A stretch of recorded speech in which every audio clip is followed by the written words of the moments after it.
Sleep before this. Okay, so yeah. Thanks, Daryl, for joining us. And we're going to be four of us here, three in physically here, and you over in the States. And the topic is, yeah, very basic, the current situation in the board game industry. And I think there's, I mean, that's a topic we could probably talk many hours, and that's why we have, yeah, different people that are involved in the industry in one or the other way. And first, I would love to maybe give short 2, 3, 4 minute introductions. Maybe each of us can do. I can start with myself. My name is Egils Grasmanis. I am a board game publisher. I have co-designed a couple of games, and we also distribute games, and in Baltics we also retail games. So we have taken, or my company has taken the full activities in all of the segments of the industry. Yeah, that's me. Then we have. So yeah, my name is Emelie. I'm a Swedish card game design specialist. I work both as a consultant and I have a self-publishing company named BetterBuilt Studio. We have developed the randomless card game State of Wonder, which has been given 2 expansions over the span of 3 years.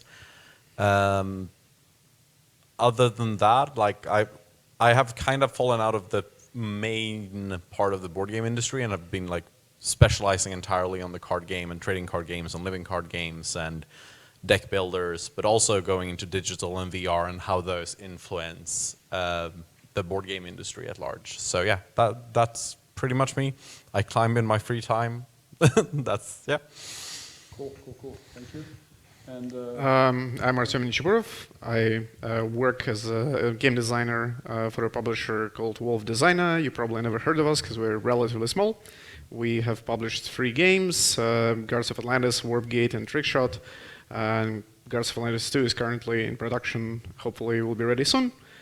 And we mostly, well, not mostly, we exclusively found our games through crowdfunding. So this is more or less my kind of area of expertise. And then we have Daryl Andrews, who is a professional game designer, has also had publishing experience. Yeah, Daryl, maybe you could. Yeah. No, I thankfully got to work with a variety of different publishers. Majority of my career in the industry has been freelance game design, and I've worked on creating games. Like my most well-known game is a game called Sagrada, which is a dice drafting, window crafting game that's super beautiful, and thankfully people have embraced it, and that's given me a foot in the door for other opportunities. Done a bunch of licensed games. My most recent Kickstarter was with Cryptozoic, where I got to do the Dark Knight Returns miniatures board game, and that was crowdfunded. And then as Egils has mentioned, I also have dabbled in a few other roles, got to be a publisher for a little bit, learned that I'm not a publisher. And that company that I started, Maple Games, is still making games today, and proud that I could be part of that. And I've worked with different companies in different roles, if it's as a developer for a few different companies, and getting to work with some legendary designers. And really, it's just who you get to work with. You learn a lot along the way, and thankfully, I've met some good people from around the world and had some doors open. So yeah, that's my story. Thank you. Yeah, well, I mean, the game starts with the idea, with game design. And lately, I think if we're talking about change, we cannot skip the COVID and pre-COVID era of games. And that has affected all segments of the game industry, starting from pitching the game to the designer, to producing the game, all the difficulties with the production and delays, and also of course marketing the game. But let's start maybe with the designers side. I mean, recently we are happy to see that the conventions and shows have opened up, and this is one of the events that we can also be glad to be physically here and meet and playtest and mingle around. Daryl, you've recently been to Gen Con, right? Yeah, I just got back. So last week was quite the experience to see 35,000 people back in exhibit hall. So how was it? I mean, Gen Con. Yeah, for you, it was awesome. I haven't heard any reports of any spreading or anything like that. So it's really encouraging to hear that the event was well organized, safe, and executed well. And at least I talked to 4 or 5 different publishers that each said that they actually reached or exceeded their 2019 sales. So people were ready and hungry to buy games, and it was half the crowd, but they actually bought more games than in 2019. So clearly the demand is there. Well, yeah, the board game industry last year, supposedly, according to some figures, it grew 20%. But from what I hear, the titles that were kind of becoming even more popular are the games that were popular before COVID era. So and that is good thing for designers, for publishers who had established games before. But how is it for you pitching a game to a publisher? I mean, do you feel also that publishers are taking in more new game ideas? Because it has changed a lot for a publisher to kind of to decide how many games to launch a year, for example. Yeah, I mean, I can jump in with my experience, and definitely over COVID, I've found that it was very difficult to pitch new games. Publishers already had a lot of games signed or in their pipeline, and there was a real resistance to take on anything new. So I'm just starting to feel like the opposite now, that there's an increased opportunity, and publishers are now very open to hearing new ideas. At Gen Con, I felt like all of a sudden it went from the last year and a half of publishers saying, don't show me anything, to instantly like, show me everything. I want to see a card game, a dice game, a board game, a kids game, a party game. And the floodgates are opening up per se, and there's now more demand. And I think also, hopefully, there's also a lot of cool designs, new designers that used, during COVID, got to take time to invent new ideas or be inspired, or, online. There's also, which I'm sure we'll get into, like digital platforms and people utilizing that for design and for, interacting. Some publishers, they really embraced things like Tabletop Simulator and Zoom as ways to find and meet new designers, new voices, more diversity, and also like more kind of entry, because sometimes designers can't afford to go to a convention, or they have a full-time job and they're trying to do this as well. And so I think in some ways we learned a lot, and there's a lot of good tools, which I'm sure we'll get into talking about. But I think right now I'm just feeling, especially at Gen Con, with Essen coming up and different things like that, there's a kind of a new hunger to see pitches, but that feels different. It's been a long time of publishers mostly, like you said, focusing on their go-to games. So we can say clearly that the gates, as you mentioned, I mean, they've opened up. We see that the publishers are like ready to take in more game ideas. Again, nice. And actually, yeah, the thing that you mentioned that I wanted to, we should have maybe started with designing games. I mean, it has shown also, as you mentioned, the digital part of, I mean, designing a game and playtesting a game, well, playtests during COVID, it has been seen that playtesting a game in Tabletopia is probably more effective. I mean, from your experience, for example, have you had, are you playtesting your prototypes also on digital platforms, or how has playtesting for changed for the designing the part? So for my part, I was already using Tabletop Simulator and Tabletopia like apps before COVID happened, and that is to always reach out further, test with new audiences, to play with other people than your core playtesting team. I have a core playtesting team in my city. We're about 12 people from different walks of card games, and they're great people and they're really good.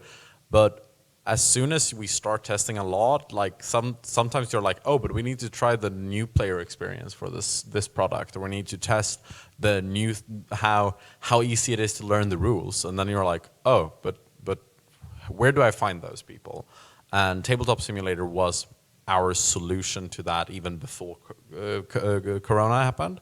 But during Corona, for me, it has actually helped, but it has also made real rapid prototyping a lot harder, because we need to implement it into the digital side. We need to move it into this digital space with somewhat readable and understandable information, and it takes longer time to change.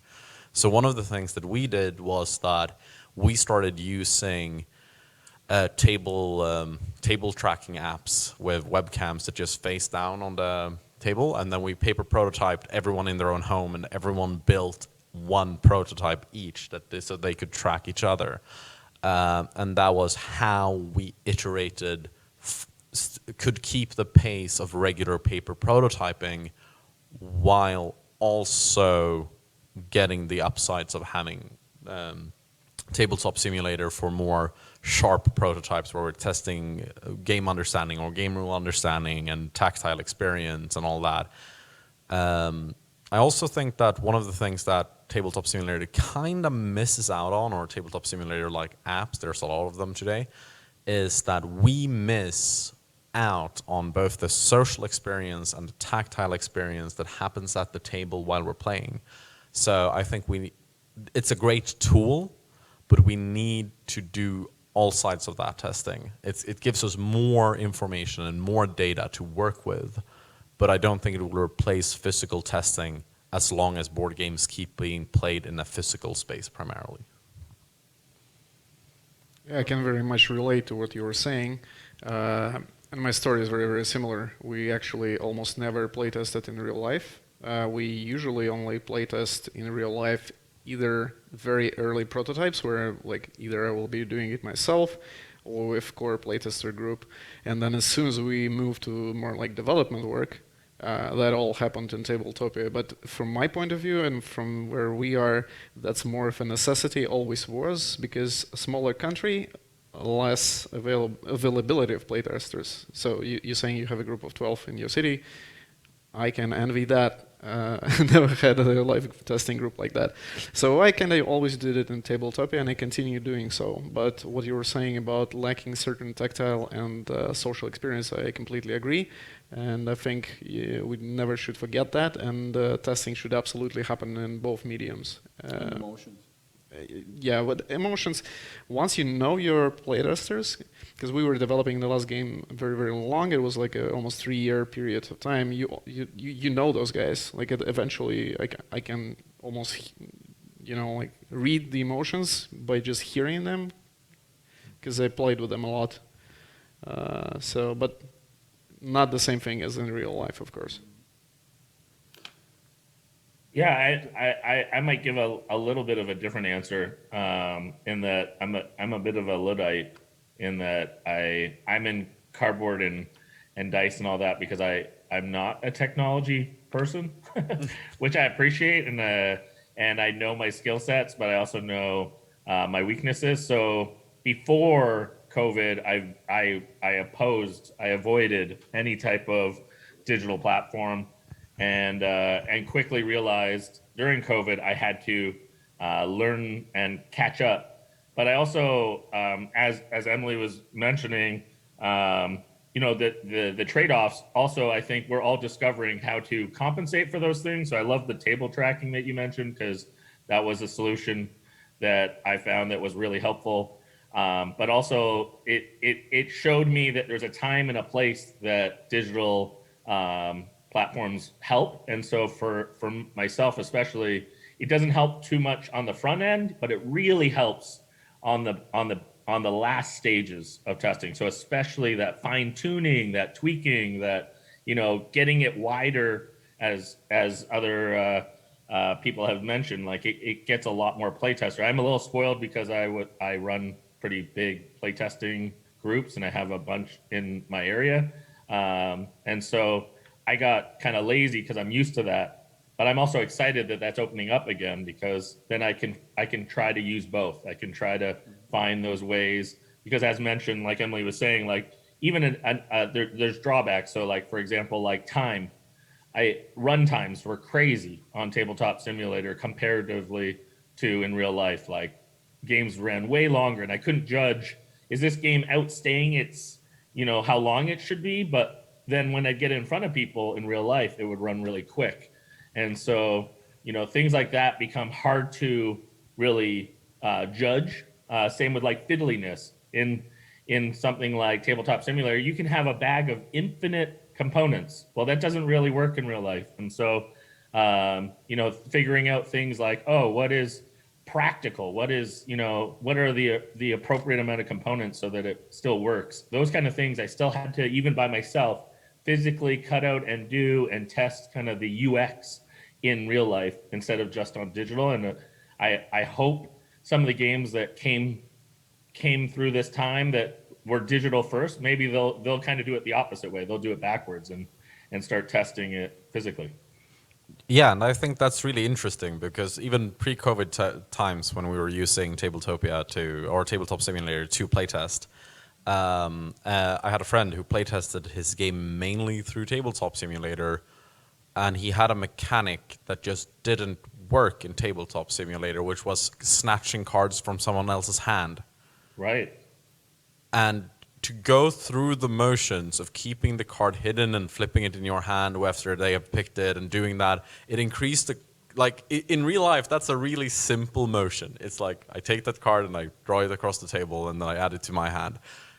But it was almost impossible to do properly in Tabletop Simulator at that point. I think you can do it fairly easy nowadays, but this was back in 2017, I think, or 2016, when the program was really new. And it just added so much playtime and so much tactile awareness that the game almost failed its Kickstarter. Or it might have even failed its Kickstarter, because it had this Tabletop Simulator thing, and people went in and it was so fiddly that people couldn't get through it. The reason that a lot of the testers got through it was because we were playing either with the creator or we were getting compensation to play through the game. So that's also one thing to consider when you're doing digital testing is this mechanic I'm actually testing, is it translatable into the physical space, or the other way around? Is this physical mechanic that I'm testing translatable into a digital setting?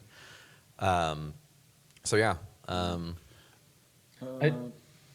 was just going to add, there's other things that we're discovering along the way because of things like digital. So not only kind of like growing your audience for a crowdfunding thing, that's been really great with digital. The other thing, just like a small thing, but it's been big help for me, is using something like Tabletop Simulator for like screen grabs, for like setting up like illustrations for your rule books, or even for your sell sheet. Like things like that become real easy. And there are these huge helps that are kind of like a byproduct of us learning how to embrace and use these digital mediums. So, I mean, there's a lot of pros. I don't want to sound like I'm just negative, but as long as you know what you're working with and you know the strengths and weaknesses, then hopefully you can leverage them to your advantage.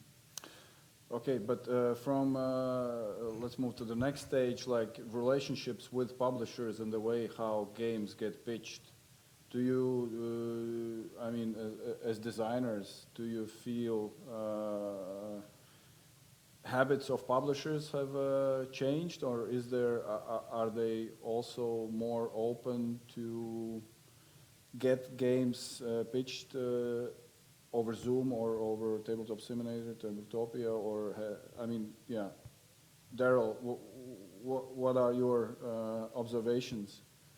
Yeah, I mean, for me, I definitely shifted during COVID to focusing more on designing or supporting titles that were already out instead of pitching. Even though I love pitching, I found, one of my strengths is being in the room with someone, being able to paint the vision, get pieces in people's hands.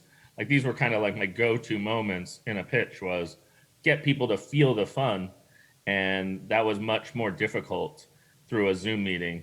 And so others thrive in that environment. And I think certain designers, were really great at utilizing Zoom.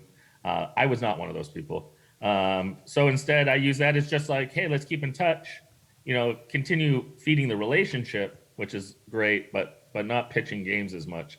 And I think certain publishers, just to add, also thrived in it. So certain companies, like for instance, I have a game with Arcane Wonders coming out, and one of the neat things was when I pitched it over Zoom, the one person, Robert Geislinger, heard it, saw the vision for it, but knew to best show this to their team, this needs to be in Tabletop Simulator. So they even built it for me. I pitched the game, they built it into Tabletop Simulator and then showed it to the rest of their team. And because of that, then it ended up getting signed. But that was because the publisher, added that value, took that extra step. Would have been very easy, and lots of other publishers went, yeah, I don't know if I feel this game out. And then there's other publishers that are even just taking like videos or TTS is the only way for submissions right now. So there's a lot of companies. An example would be like, I was just talking the other day to AEG in the States. And for instance, I said, oh, are you going to be at an upcoming convention? They said, no. But they said, but just send me the TTS link. Like, we'll play it on TTS. And I was like, well, I have 35 games in my portfolio to pitch, but 2 of them are in TTS right now. So that changes, which games I can show you. So those are real practical factors in that some people are really like embracing it, and then others are kind of waiting until conventions come back to see new stuff. Well, yeah, I can only add as a point, like from my point, from us as a publishers, we have heard basically, yeah, I agree with you, Daryl, and we are also I think we are a publisher that didn't use a lot this digital kind of pitching. We love, for a tactile game, we love to meet face to face. And although I totally agree that this is something that many publishers who made that step and are open or even kind of pushing forward and motivating get the prototype on the digital platform might be in front of that. Yeah.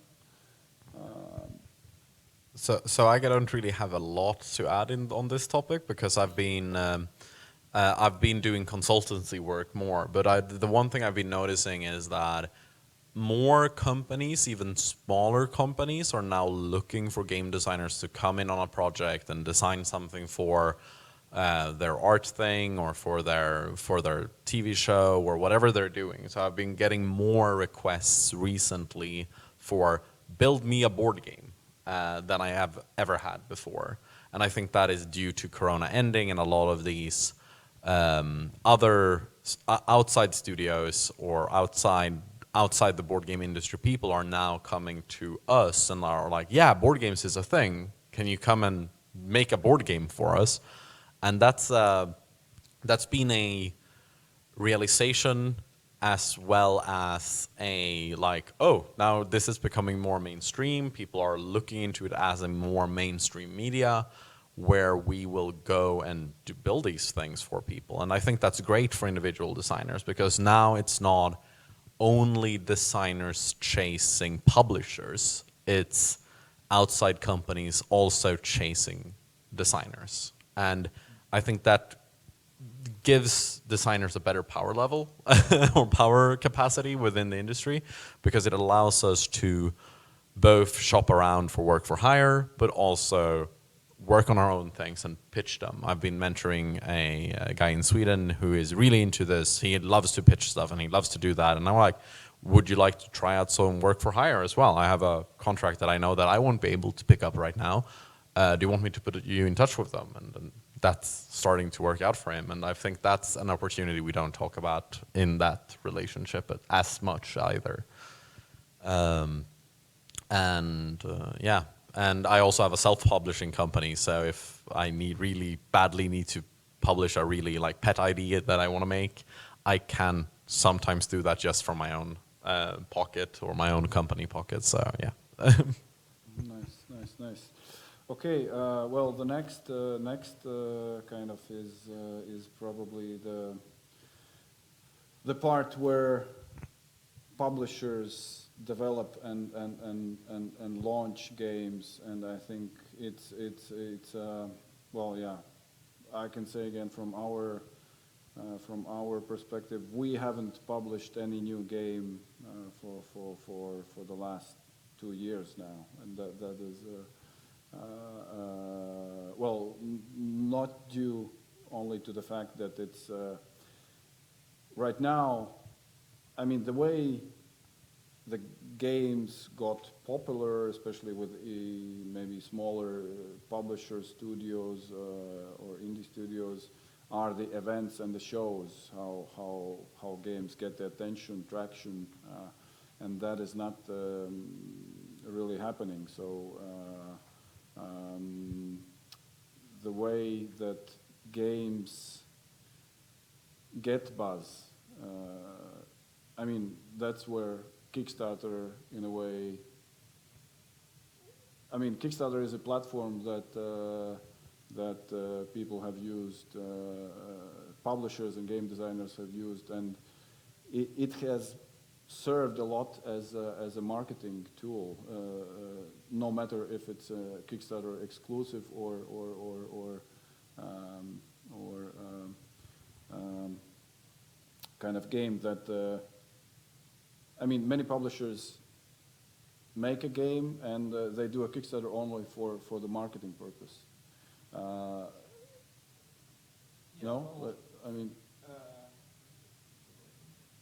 it is, I think. For us, it is a bit different. We never actually release the game in a normal way. We always do the crowdfunding. And for us, it's not the marketing, it's actually the only way we can make the games work more or less, because we never kind of put our feet into the door of the normal distribution.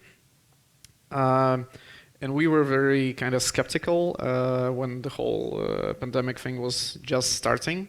We weren't sure, like we were at that point just before launching our final campaign, and we were actually deciding, do we want to even launch now? Which we did, and eventually, as time showed, there was no change really for Kickstarter. Like I don't feel like there are changes, of course, in the sense of the shipping prices and stuff like that. But from the consumer point of view, I don't feel it. Like it's the same as before, more or less. Or even better. Or even better, yes, because more people maybe work remotely, save time on commuting, and that gives them extra free time. I don't know, but yeah, I cannot say there is a negative impact in this sense. For specifically the COVID specific, let me start this again. The effect of COVID and what we're just discussing about everybody getting used to digital implementations, tabletop and stuff like that, where it did help is a lot of, for example, influencers, which is a big deal for Kickstarter projects, become much more open to like, hey, do you want to take a look at our maybe even upcoming project when not even launching? Like, do you want to take a look? I'll show you. I'll get this like first feedback.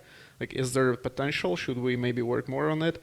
And you can show it to those people relatively easily, because otherwise you have to make this proper prototype, and they're hugely expensive, especially if you're talking about larger game.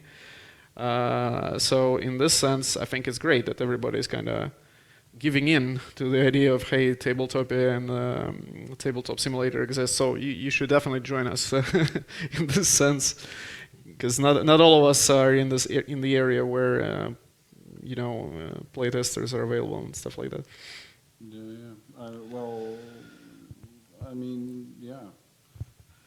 Games launched on Kickstarter are still a very growing and increasing market, but for the traditional way,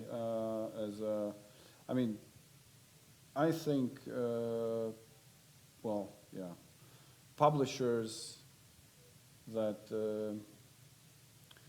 publish games not only through Kickstarter, I think they probably have experienced the biggest pressure during the last 2 years, because there are, not only from marketing the game, getting it out there, getting the buzz about the game, but then again also all the things with the kind of logistics, production problems, lack of containers, lack of cardboard right now, what we're experiencing. The production times recently, normally it was 4, 6, maybe 8 weeks of production lead time, and now it's same factories which are not far. It's 18 weeks, double that, and there's a lot of challenges that publishers are facing there, and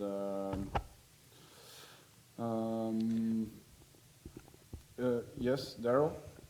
Yeah, I can jump in also just to share a comparison of retail channels versus crowdfunding. In the last year and a half, I've had 5 games come out, 3 of them through traditional kind of distribution, and then a couple that were Kickstarter.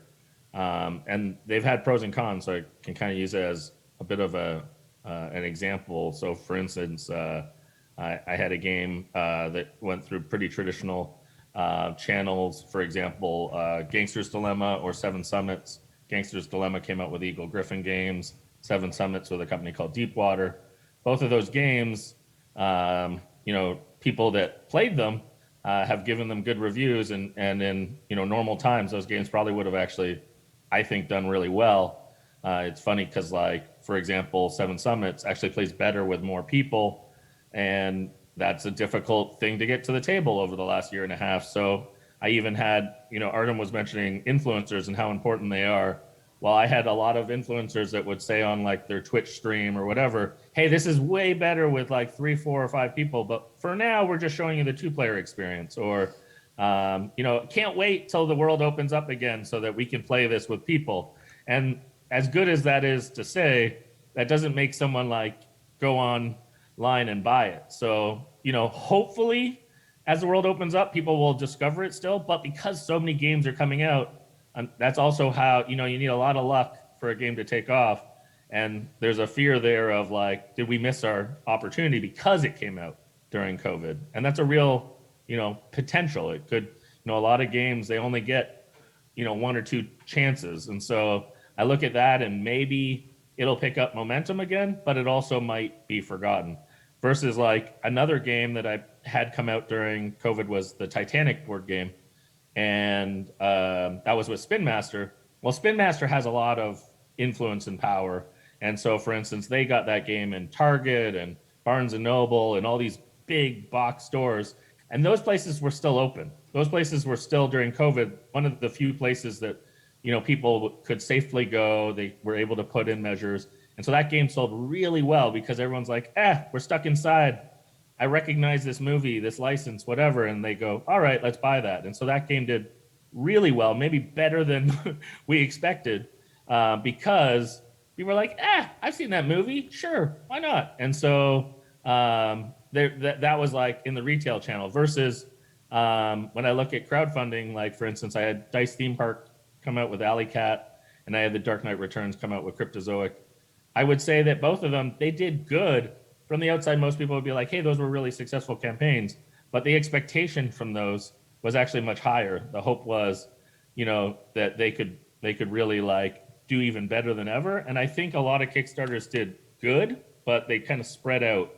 There was a lot of games out there. And so sure, there's exceptions of things that have like broken records, but overall, I think a bunch of games are launching, but they're doing just enough. Like they're funding, they're maybe doubling or tripling their goals, but these really good games are just getting enough justification for that first print run. It's not like someone's going, woohoo, we can stop making games now. And so I think like, yes, the tide is rising, but it's still spreading out in a lot of ways.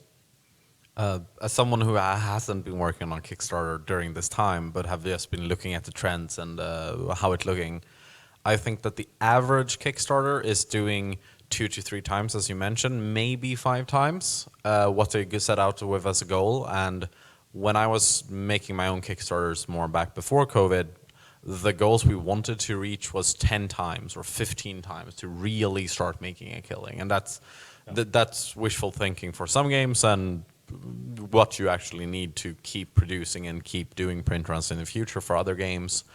But then also another thing I think is that the real breakthrough games, the games that really funded and really kicked off, just in the last 2-3 months, Avatar: The Last Airbender, the tabletop role-playing game, have set new records in the tabletop role-playing game genre over and over and over.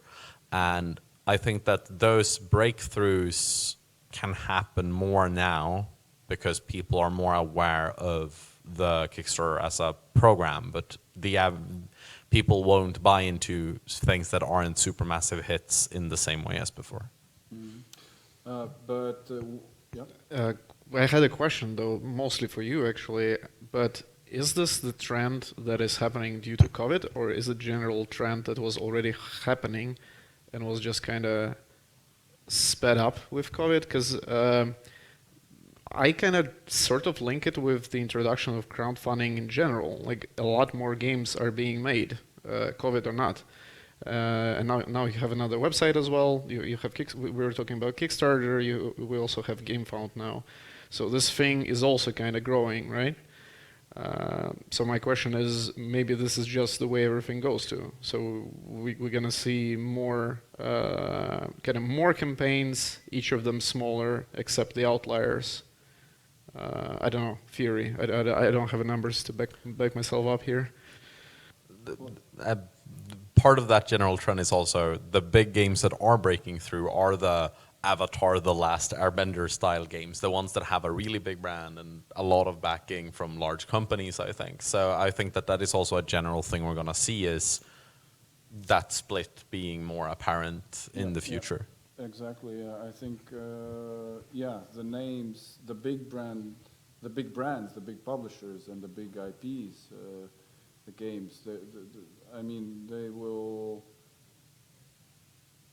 it's not a problem for them. But I think where it is more difficult is for smaller publishers. The number of games will increase. I mean, gaming will not go anywhere. But it's much more difficult to be noticed in the crowd, obviously. If I could jump in quick too, a couple things to pay attention to as well. Even with like the right brand and, you know, the right marketing, there's still like, you have to have delivered. I think a lot of the times too, like someone like Magpie is a great example of they built up their audience, they have loyal people, and then with Avatar, they're delivered in a big way. But they had a huge team of really respected writers, and they did it really smart. They had like an amazing crowdfunding person. Kate is like top notch, and like there's these different people that were involved that gave it credibility, and then it caught that momentum. But I think a lot of the times people just think, oh, if I have like the right, cover, that's enough. Or, I throw money at marketing and that's just going to work out. But I think a lot of people are getting smarter. The consumer's getting, a little burnt by the wrong purchases. And so they're saying like, I'm going to trust those companies that have delivered again and again. I mean, GameFound is a perfect example of, a game that delivered, built an audience, and then from there is continuing to then bring other really smart projects onto the platform. I think this is super interesting because yes, they have a super great team and they have all of these things. And for smaller publishers that are now stuck in between the rock and a hard place because shipping costs have gotten 10 times more expensive, 15 more times more expensive than when they did their calculations. Yeah.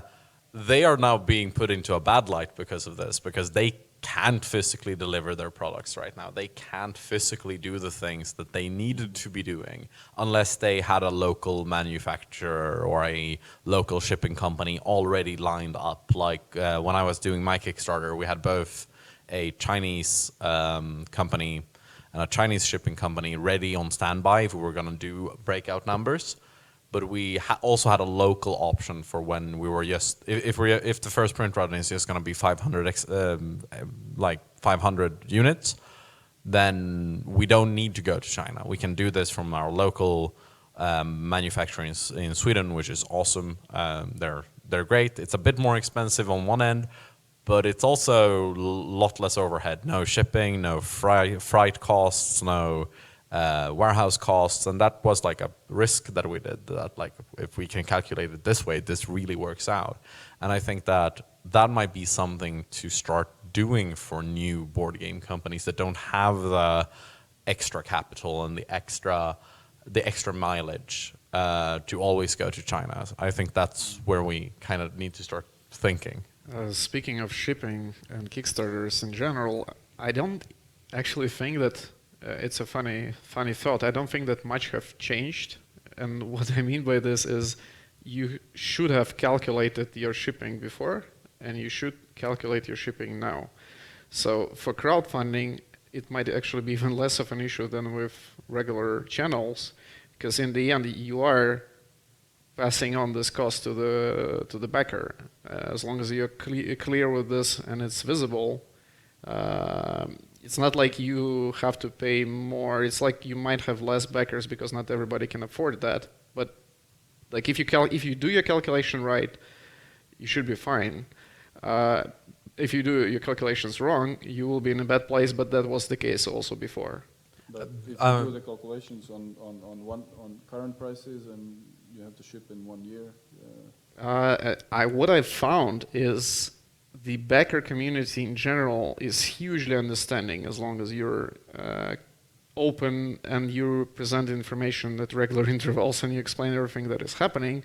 I've seen again and again where a publisher would say, hey, listen, guys, we have this situation, prices went up. We have this solution, and in most cases, your community will actually back you up. Companies sometimes charge again a little amount to cover that. Sometimes they, hey, here's some expansion that we added, you can buy and help us cover the price. There are solutions. I don't think it's like that grim dark, but it's not. It's yeah. Sorry. Oh, I was just gonna say maybe I'm the Grim Reaper then, because where I think the market, forecasting ahead, I think games have been kind of stuck in an old price model for way too long. That like unfortunately we're still charging. Everything else usually goes up over the years in price, and yet prices of games have been flat for like 10, maybe even 15 years, where basically your experience of what you expect to get for $40, $50, it's still like the same. And unfortunately, we haven't educated or started to gradually grow that. And now we have hit a wall, because even if, for instance, like freight, for a real practical example, might have cost 70 cents before per unit, now it's $7 per unit. And that 10-time multiplier per unit is really, yes, on the Kickstarter units, not as problematic, but a lot of companies will try to, for instance, print double what they did on their Kickstarter and say to themselves, well, I'm investing in profit on that second half.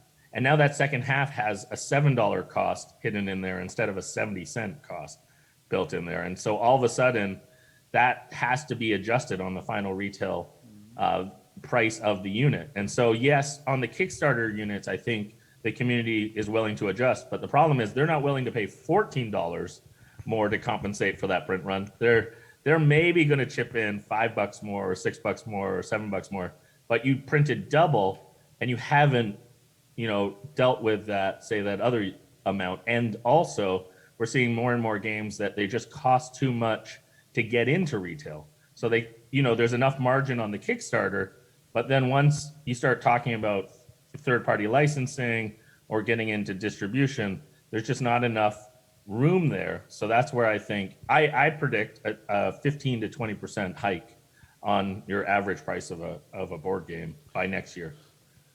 I entirely agree. This was one of the things that we discussed when making State of Wonder. State of Wonder had like 17 card decks. Like you have 17 cards in a full playable experience of State of Wonder. And when we were doing overhead and all the cost things, we were like, yeah, we're going to probably land on like €9 per box.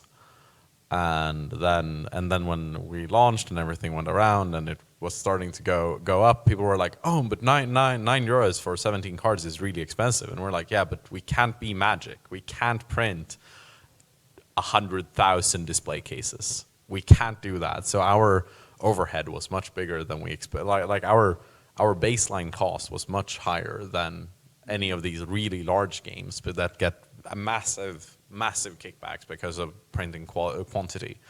And we had some people in our community that was really understanding and was like, yeah, it's obvious you get a full game and the full game is really good and it's like a starter deck in any other trading card game. You're even cheaper than those. But some people looked at them and was like, oh, this is just a booster pack. But they're full playable experiences, and that led to this entire discussion in our community, like what are we actually getting when we buy these, and how do you price expansion packs? And yeah, it was a long journey to fix these.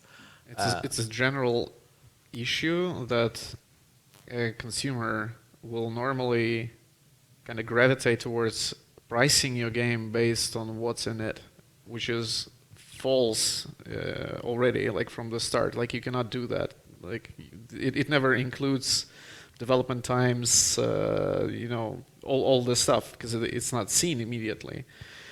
And I think this is something where we need to kind of educate the end customer. But this was also true prior to COVID. I'm not even sure that it's like definitely true prior to COVID. And just the last thing that I think is like, what is the game presenting? Sometimes being a pocket game that you can bring in your pocket to a party or to a friend's house like really easily is a really big upside, and it's a commodity that like large game boxes don't have. And when I shopped around in my community, everyone was like, yeah, that's one of the big things we really like with your game, that is easy to bring to places. And then when I asked them, would you be willing to pay extra for that commodity of those designing small box games all the time? They started going like, but we are not getting more components, but you're getting more value out of the game because it's something you can always bring with you. Like, I carry a purse all the time, and I can bring two decks of my game with me at all time and play the game wherever I am. And that's a really big thing for a lot of players that are on their traveling a lot. So yeah, but paying extra for that is not something that a lot of players think about. They want more components or more miniatures or more things, and that's easier to open their wallets for because they're getting physical commodities. Yeah, this is a really important point, is that perceived value. I think is a big education piece. I think there's a couple things swinging in our favor that will help that journey. And that is, one is we're becoming more and more environmentally conscious.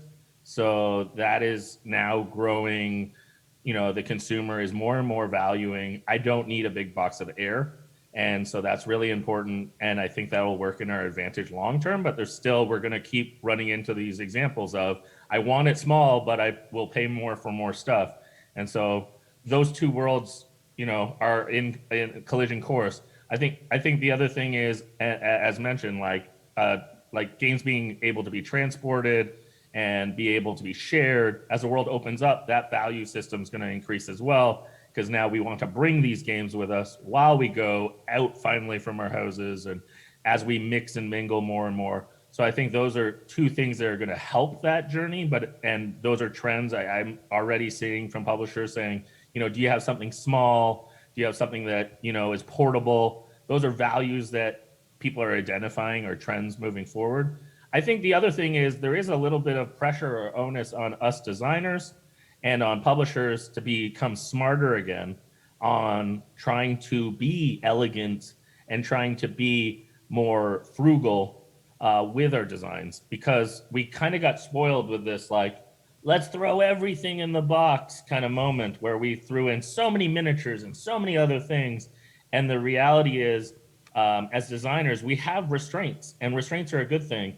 And one of those major restraints is now trying to be price conscious, trying to think, how can I give a big experience, but at a low price point, even on our design? So I think that's something that I'm really trying to be conscious of myself, is more and more, even if I could throw in something new and that's cool, I'm trying to solve that same problem in a new way by saying, what if I don't throw a board in? What if I make a board out of some cards or things like that, where that's way lower price point.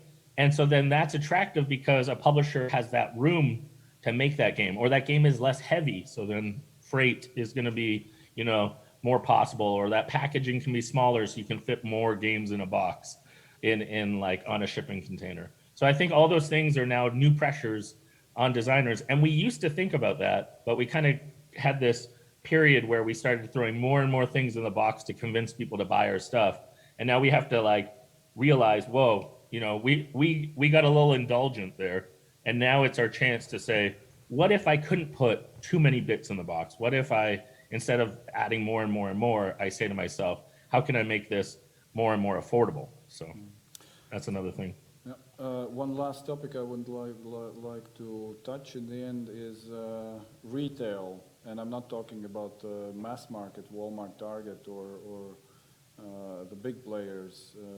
But Daryl, maybe you can shortly comment on how is the FLGs, friendly local stores, gaming stores, how are they doing in North America? Because it certainly has influenced many of them, and it has been a big and very influential part in the past of marketing and Sure. Yeah, I can speak to especially some of my local game stores.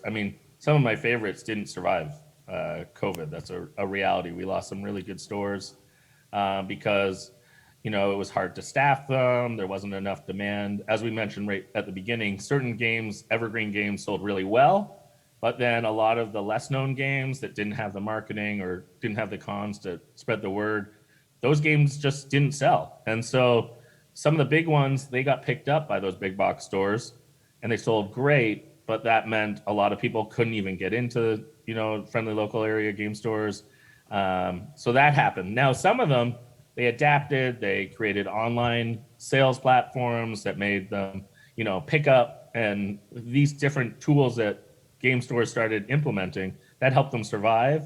And the ones that did survive, I think they built really good relationships. I think they found new customers because so many people were looking, even for instance, my local game store is the best place to go for puzzles.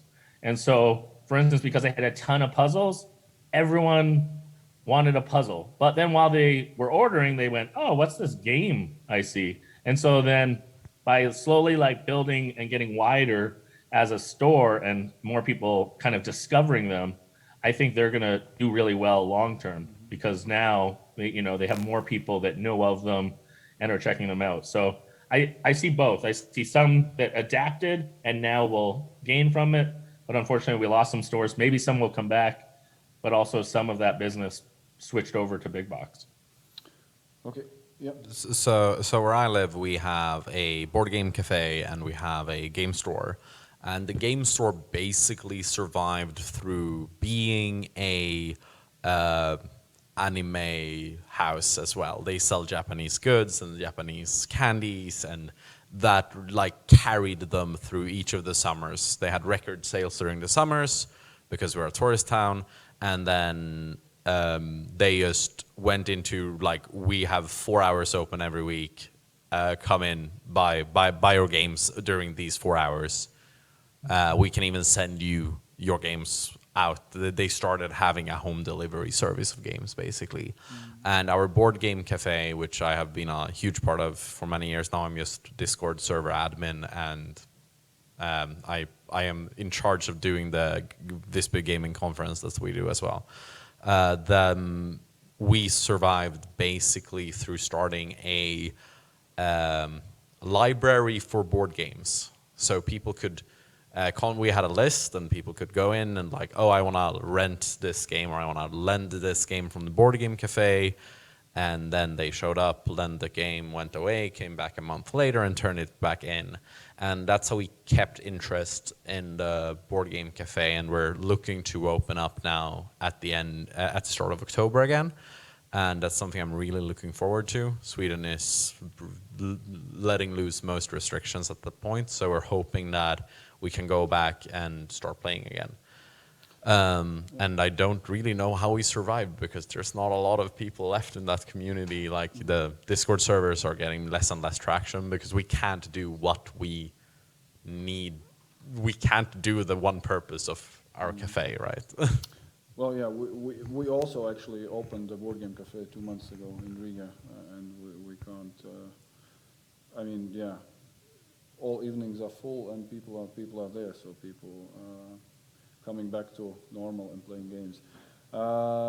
We have a couple of minutes, 3 minutes left. Do we have any questions, please?